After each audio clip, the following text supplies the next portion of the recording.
Thank you. The chair recognizes Mr. Duarte from California. Hello. Like the very handsome gentleman before me, I'm also new to Congress and from a business, agricultural, and farming background. He's from trucking, but more similar than different. If I buy a cheeseburger or a pair of shoes online, I get asked, "How was your experience?" 1 star, 2 stars, 3, 4 star, 5 stars, right? Get extra credit, maybe in a raffle if I give comments. Ms. Hammond, you work with a group that represents national construction companies. Are there ever any opportunities for the companies that are affected or the local councils of government that want to get these projects built to give feedback, give comment, rate their local agency offices, which ones are easy to work with, which ones are rational, which ones are problem solution oriented, which ones are just a pain or don't get back altogether? Do you ever get that opportunity? I had lots of opportunities like that when I worked at the state DOT to hear from our constituents. We often get feedback from the public or our local leaders on a project-specific basis. And the more us states know, or the DOTs at the time, knew that we were meeting their needs, the better off and more effective we could be on the next project. So Sure. Sometimes state DOTs and or legislators will ask, how are we doing? Let me ask him, the general panel, another question. I'll take Yeah. answers as they come.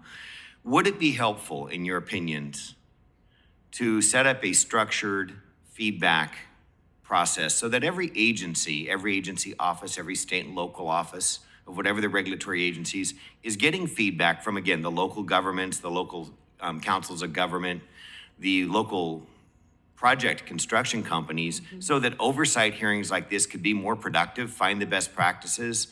This administration or a subsequent administration could review that feedback and focus on where things are going right and try and deal with where things are going less correctly? Yes, as long as it's productive, and social media certainly shows us some of the downside of anonymous comments, but yes, I think Anonymous or not anonymous is always an option, I guess, but go the others, please. I think 100% agree. I think the more that we can work together, the better off, right, in terms of the delivery of the project, removing, roadblocks, and just working together, right? I think that's really a good idea. I think it's an outstanding idea.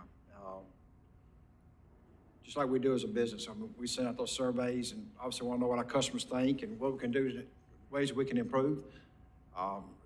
It's a great tool. People are our customers, and we welcome feedback. We welcome feedback at all levels, and we often go out and seek that. That gives us, as was mentioned, the opportunity to improve. And so good or bad, it always is something we can build on. Well, I am speaking, you're with the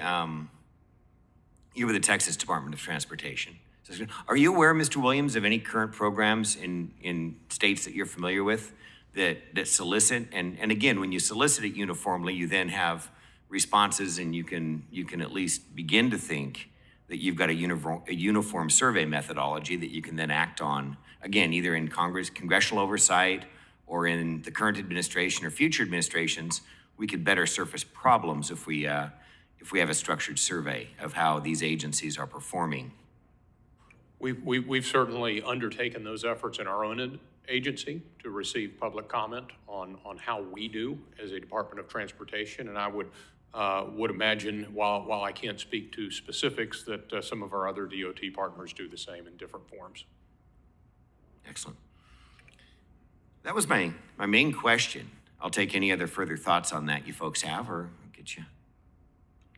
Just from the contractor side again, some of the DOTs that we work with actually will encourage contractor involvement during the permitting process and design process. And again, the overall value to the end user it's a benefit, right? So you see some best practices out there. Absolutely. But they're not uniform best practices. That's correct. And so a survey or a feedback process would allow us to establish better, more uniform direct practices. So all this bang for the buck and, getting room for improvement stuff could then have a formal process that, again, would allow political entities to kind of help manage with a bit more information, a bit broader survey. As thankful as we are for the four of you today, a formal process would be just fantastic also, in my opinion. Yes, sir. Thank you. I'll yield back.